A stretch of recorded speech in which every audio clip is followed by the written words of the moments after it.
Hi, I'm Neil Snyder. Thanks for joining me for another Snyder Talk video commentary. Today I want to talk to you about what is very likely to be the hottest political issue on the table in 2011, and that will be peace in the Middle East.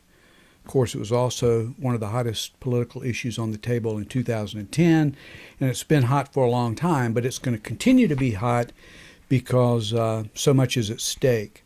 I want to start out by just telling you flat out that the Palestinians don't want peace. What they want is the destruction of Israel, and I'm going to show you what the leaders of the movement have said from the very beginning. But before I get started, I want to tell you that if you'll go to SnyderTalk.com, look at the pages in the column on the right, and you'll find two pages that deal with this issue. One is the facts about Palestine and Palestinians. You ought to read that one. And the other is the Palestinian and Hamas charters. You ought to read that as well, because they've been calling for the destruction of Israel since it was first formed as a country in 1948. The founder of the Palestine Liberation Organization, Yasser Arafat, was very clear about what he was attempting to accomplish. I'm going to read this quote to you. The date of the quote is September 13, 1993. And what makes it so interesting is that's the day the Oslo Peace Accord was signed. And he was one of the signatories of the Oslo Peace Accord. And here's what he had to say on the very day he signed the Oslo Peace Accord. He didn't say this to a Western audience. He said this to Jordanian television. And I'm quoting, "Since we cannot defeat Israel in war, we do this in stages. We take any and every territory that we can for Palestine and establish sovereignty there, and we use it as a springboard to take more. When the time comes, we can get the Arab nations to join us for the final blow against Israel." About 10 years earlier, speaking with El Mundo, a newspaper in Caracas, Venezuela, he said this: "Peace for us means the destruction of Israel. We're preparing for an all-out war, a war which will last for generations. Since January 1965, when Fatah was born, we have become the most dangerous enemy that Israel has. We shall not rest until the day when we return to our home and until we destroy Israel." Well, ladies and gentlemen, that's exactly what this is about. The attempts of so-called Palestinians to destroy the nation of Israel. I'm going to read to you some quotes from a book that you should read if you haven't already read it. The title of the book is From Time Immemorial by Joan Peters. She was a very pro-Palestinian person until she started working on the Middle East peace settlement following the peace agreement between Israel and Egypt. And she started doing some research and realized all of a sudden that the problem is not the Israelis. It's not been the Israelis from the get-go. This is a quote from King Hussein of Jordan, the current king of Jordan's father. The current king is King Abdullah. This is from 1960. "Since 1948, Arab leaders have approached the Palestine problem in an irresponsible manner. They have used the Palestine people for selfish political purposes. This is ridiculous, and I could say even criminal." In 1974, Haytham al-Ayyubi, a Palestinian military strategist, said this: "The nations of Western Europe condemned Israel's position despite their guarantee of her security. They understood that their dependence upon sources of energy precluded their allowing themselves to incur Arab wrath." For those of you who don't know, the resistance to Israel in Europe has more to do with the fact that the Europeans import a lot of their oil from Middle Eastern nations. They're siding with their wallets. I guess there's no problem with that. I don't think that Yahweh will look at it that way, though. From a human perspective, it may be okay. From Yahweh's perspective, it's not. He made certain promises. Those promises are very clear. If you want to see them, Go to SnyderTaught.com, look at the pages in the column on the right. There's a page titled Yahweh's Promises Concerning the Promised Land.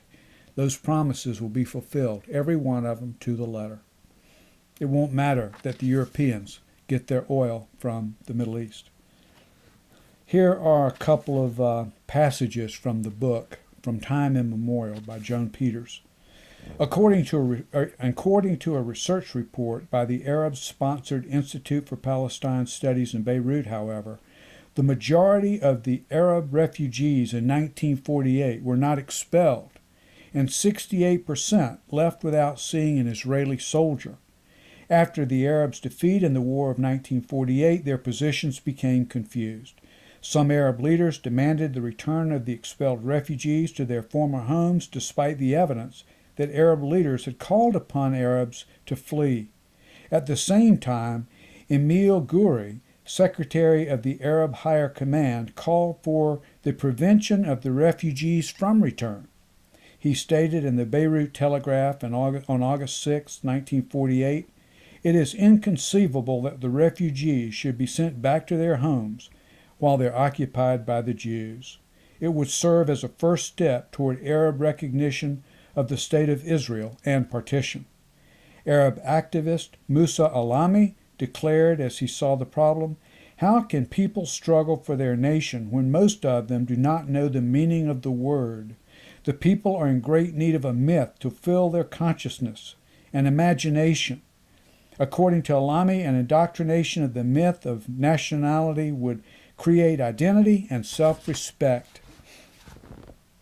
It goes on, "Thus that area was between 1948 and 1967 called Arab land, and people were Arabs, and yet the myth that Musi Alami prescribed, the cause of Palestine for the Palestinians, remained unheralded, unadopted by the Arabs during 2 decades. According to Lord Carradine, every Arab assumed that Palestinian refugees would go back to Jordan.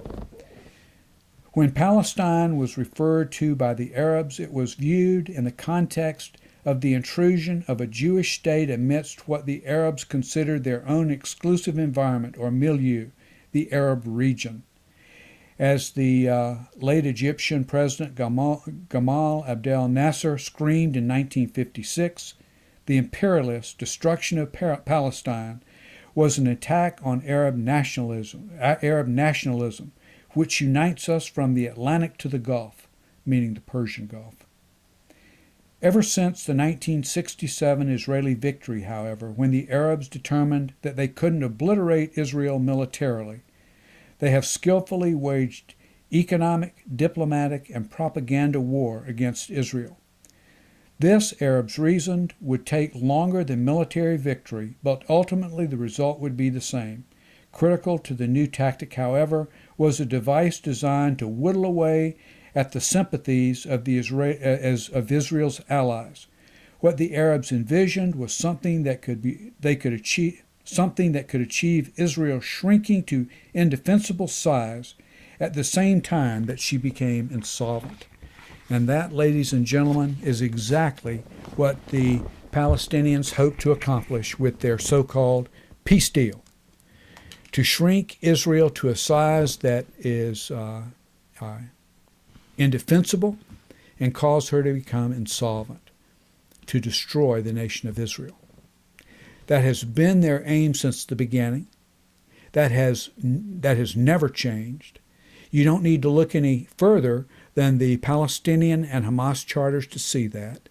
You don't need to look any further than Yasser Arafat's own quotes to see that. You don't need to look any further than the Camp David Accord in 2000, where Bill Clinton, Yasser Arafat, and Ehud Barak met, and Ehud Barak made concessions to Arafat that everyone thought were unimaginable. Things that he could never have hoped to achieve were offered to him, and he turned him down. Arafat turned Ehud Barak down. Why? Because he didn't want peace. He wants the destruction of Israel. That's what he seeks. That's what he sought. That's what they hope to achieve. If you were around during those days and following the accord or following the agreement, or the movement toward one. You'll recall that President Clinton went on national television following the breakdown of the summit and basically told the world that Arafat was a sticking point. As a result of that, Arafat went had a vendetta. He needed to save face, so he started the Second Intifada. And don't kid yourself. The aims of the Palestinians have never changed. Their goal is to destroy Israel. I hope you read Snyder Talk every day. If you do, you see this issue as it unfolds, because every day in Snyder Talk, you'll find the latest and best pieces on Israel coming out of Israel, and on Israel coming out of other parts of the world. Also in Snyder Talk, you'll see opinion pieces from leading thinkers around the world. Of course, you'll also see Snyder Talk editorials and Snyder Talk video commentaries. But the point I'm making is this. 2011 is going to be a very important year for peace in the Middle East, even though there will be no peace. Now, how do I know that? Because Yahweh said that. In fact, what he said was, all the nations of the world are going to come against Israel. Here's a question. Does that include the United States? Well, you tell me. Does all the nations in the world include the United States? Of course it does. I expect our country is going to be against Israel too. When? I can't tell you that. But I will tell you this. You better know whose side you're on, because either you're on Yahweh's side or you're his enemy. And the last person you want as an enemy is Yahweh. I thank you again for joining me for another Snyder Talk video commentary, and I hope you'll join me again soon.